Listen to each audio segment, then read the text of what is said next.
श्री हरिवंश महाराज जी। महाराज जी, असंग कैसे रहा जाए, इसके क्या नियम है? मतलब इनका डिवोर्स हो गया महाराज जी, उसके बाद जीवन में असंग रहने मतलब चाहते हैं कि मानसिक और आध्यात्मिक उन्नति होती रहे उनकी, और आजकल के मॉडर्न जमाने में कैसे महाराज जी इसको?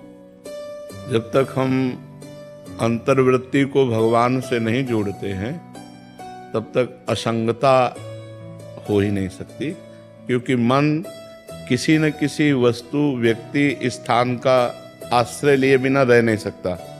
इसका स्वभाव है, ये आश्रय लेके ही रहेगा। देखो, आप शांत होके देखो तो कोई व्यक्ति चल रहा है दिमाग में, या कोई वस्तु, या कोई स्थान, या कोई घटना, या कोई परिस्थिति, वो आश्रय लेकर उसका चिंतन करता रहता है। तो इसके इन आश्रयों का जो पूर्व में आश्रय लेकर अपने अंदर कैसेट बना लिए, जब हम नाम जप करते हैं तो हमें खोल के दिखाता है कि ये कमाई है हमारे पास, तो हमें उसे डिलीट करनी है और नई होने न पावे। इसके लिए हमें हर समय नाम जप करना है, अंदर से वृत्ति जोड़नी है। अब बाहर से अंगुली से माला चल रहा है और जबान चल रही मुख में और मन चल रहा है संसार में, तो भी असंग नहीं हो पाए। मन मैयासक्त मनाह पार्थ, भगवान ने कहा मेरे में आसक्त मन वाला बने।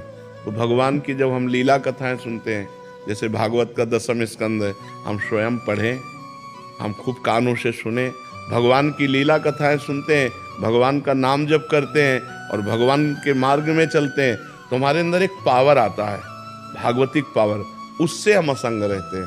हमें अच्छा ही नहीं लगेगा। ऐसे लगता है कि मैं अकेला हूँ, कोई तो मेरा होना चाहिए, ऐसा लगता है ना, सबको लगता है। जिसके हम गोद में सर रखकर चैन से सो सके वो केवल भगवान है, नहीं तो संसार कपटी है। ये पाए जान जगत में सब जन कपटी, कुटिल, कलयुगी, टंच। ऊपर से क्या है अंदर से क्या है जान पाना बड़ा कठिन है। ऊपर से कुछ और भाषा है और दिखावा है, और अंदर से बहुत और दिखावा है। तो एक है जो भीतर और बाहर दोनों से एक है, वो भगवान है। भगवान का हम आश्रय लें, जिससे भी मिले हमारा पवित्र व्यवहार होना चाहिए, गंदा आचरण नहीं होना चाहिए।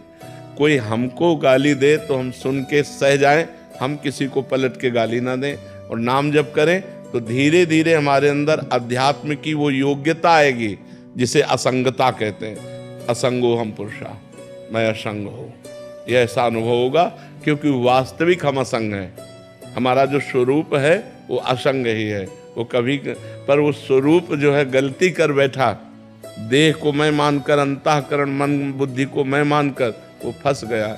इसलिए नाम जप करो, भगवत चर्चा सुनो, सत्संग सुनो और अच्छे आचरण करो, पवित्र आचरण करो, तभी असंगता है। गलत आचरण करे और अध्यात्म की बातें करे, वो बातें बातें केवल है, जीवन में प्रकाश नहीं होगा।